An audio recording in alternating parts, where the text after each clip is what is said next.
Alright, today we're going to talk about light, just the basics to get us introduced to this new section, the last chapter of the year. Light enables vision. In order for you to see something, light has to reflect off that object and enter your eye. And just go over the basics of the eye real quick. The retina contains two types of photoreceptors. Photo meaning light, so light receptors. Rods and cones. The rods are more numerous and are more sensitive than the cones. However, they are not sensitive to color. So the rods are more sensitive to brightness.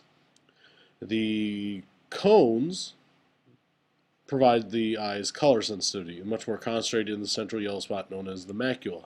So you can see that light enters through here, passes through your lens pretty much, which modifies the light, and then it hits the backside here, and that's where you're going to have your rods and the cones. And the rods are sensitive to light or brightness, while the cones are sensitive to color. Now light is an electromagnetic wave. An electromagnetic wave is a wave that carries energy emitted by vibrating charges that is composed of oscillating, that means vibrating back and forth, electric and magnetic fields that regenerate one another. Radio waves, microwaves, infrared radiation, visible light, ultraviolet radiation, X-rays, and gamma rays are all composed of electromagnetic waves. So you can see here in the picture, we have a magnetic field, and as it changes, it produces electric field. We talked about this in the electricity unit. And it kind of is self-propagating. So this is a wave that's not a mechanical wave because it is itself carrying itself. What I mean by that is that with sound, you needed a medium. Well, this is not like sound. This has its own medium. So light is both a particle and a wave. We'll get more into that later. Now, visible light is on a very narrow band on the EM spectrum between infrared and ultraviolet. The whole visible band is seen as white light, while small sections are seen as distinct colors. So on the left here, let me change my pen color real quick to something you can actually see. Here we go, we'll use red. The lowest energy light is to our left here, and it's radio waves. A little higher energy is microwaves, a little higher energy than that is infrared. Then we get to visible light, and red is actually the lowest energy visible light, and violet is the highest. Then we get to ultraviolet, X-rays, gamma rays.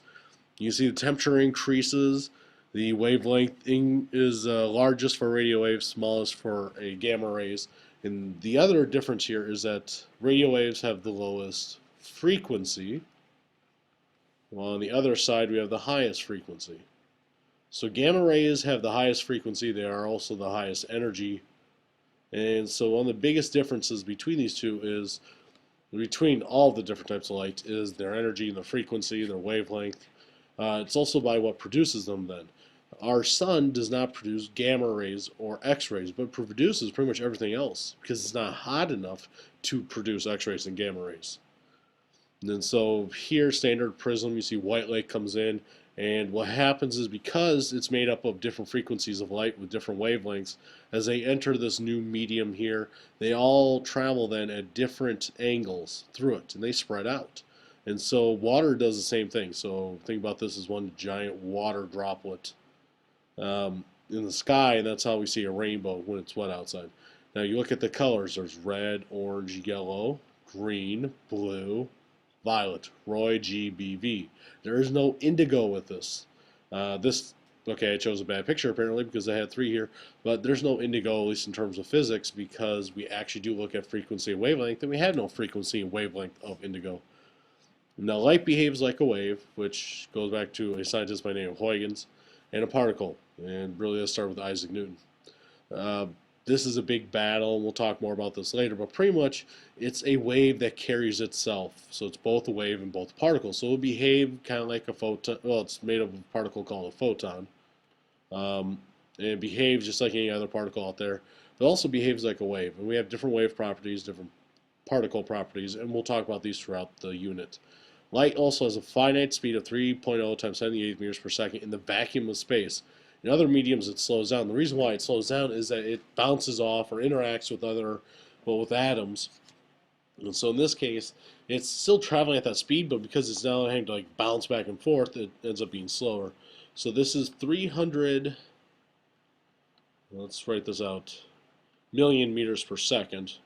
Another way to think about it is 300,000 kilometers per second, or 186,000 miles per second. All these are the different speeds at which light travels. This is then the finite speed has a symbol for c. That's what c equals.